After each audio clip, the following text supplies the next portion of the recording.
திருக்கோளூர் பெண் பிள்ளை ரகசியம். ஓம் நமோ நாராயணாய நம. திருக்கோளூர் பெண் பிள்ளை ரகசியத்தில் 30வது ரகசியம்.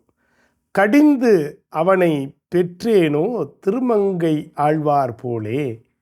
திருமங்கை ஆழ்வார் வைணவ நெறியை பின்பற்றி பக்தியிலே சிறந்து விளங்கிய 12 ஆழ்வார்களிலே ஒருவர்.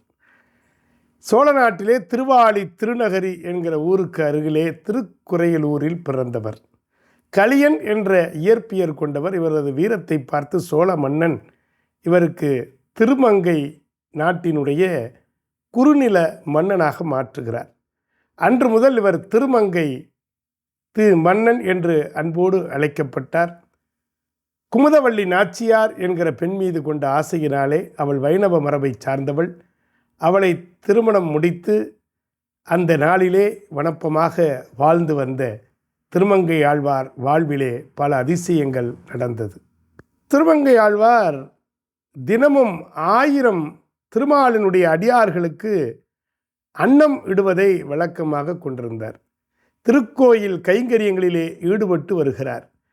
காலப்பொழுதிலே முழுமையாக ஈடுபடுத்தி கொள்ள செல்வங்களை முழுக்க இழந்தார். நாட்டை துறந்த மன்னன் திருமங்கை கொள்ளையடித்தாவது அடியார்களை பேண வேண்டும் என்கிற கொள்கைக்கு மாறிப்போகிறார். இந்த கொள்கை வந்துவிட்டது.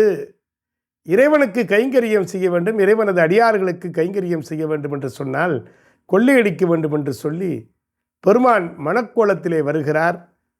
அந்த மணக்கோலத்திலே வர இவர் நேராக சென்று அந்த மணமகன் காலில் இருக்கிற நகையை கலற்ற இயலாமல் பல்லால் கடிக்க பெருமானால் கலியன் என்று அழைக்கப்பட்ட பெருமை இப்பொழுது அவருக்கு வரும். திருமங்கை ஆழ்வார் மணமகனாக வந்த பெருமாளினுடைய காலையே கடிக்கிறார் என்று சொன்னால் அந்த நேரத்தில் அந்த பொருளை எல்லாம் எடுத்துக்கொண்டு செல்ல முயற்சி செய்த பொழுது, எதுவும் மந்திரங்கள் போட்டாயா, நீ என்ன மாயங்கள் அறிந்தவனா, மந்திரத்தை கூறும், சொல்லாவிடில் இந்த வாளுக்கு இறையாவா என தன் வாளை காட்டி அதிகாரத்துடன் கேட்க, தனக்கு சேவை செய்ய, தன் அடியார்களுக்கு சேவை செய்ய திருடவும் துணிந்த திருமங்கைக்கு ஸ்ரீமன் நாராயணனாக எம்பெருமான பொழுது காட்சி கொடுக்கிறார்.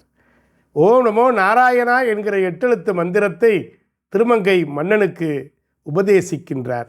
பாடினேன் வாடி வருந்தினேன் மனத்தால் பெருந்துயிர் இடும்பையில் பிறந்து கூடினேன், கூடி இளையவர் தம்மோடு அவர் தரும் களவியே கருதி ஓடினேன், ஓடி உய்வதோர் பொருளால் உணர்வனும் பெரும்பதம் தெரிந்து நாடினேன், நாடி நான் கண்டு கொண்டேன் நாராயணா என்னும் நாமம் என்று சொல்ல திருமங்கை ஆழ்வார் நாராயணா என்கிற அந்த திருநாமத்தை எப்படியெல்லாம் சிலாகித்து சொல்லிக் கொண்டிருக்கிறார்.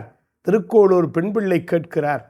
இந்த திருமங்கை ஆழ்வார் போல ஸ்ரீமன் நாராயணனுடைய திரு அடி விரலை கடித்தாவது அவரது அருளை பெறுகிற பாக்கியத்தை நான் பெறவில்லையே என்று கலங்குவதாக இந்த ரகசியம் அமைகிறது. இதில் ஒரு சூட்சுமம் பொறிந்து கிடக்கிறது.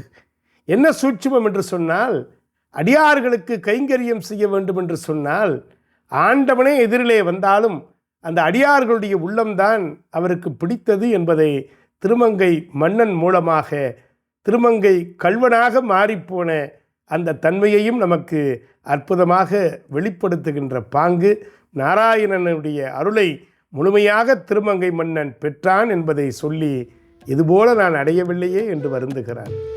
திருக்கோளூர் பெண் பிள்ளை ரகசியத்தில் 30வது ரகசியம். கடிந்து அவனை பெற்றேனோ திருமங்கை ஆழ்வார் போலே.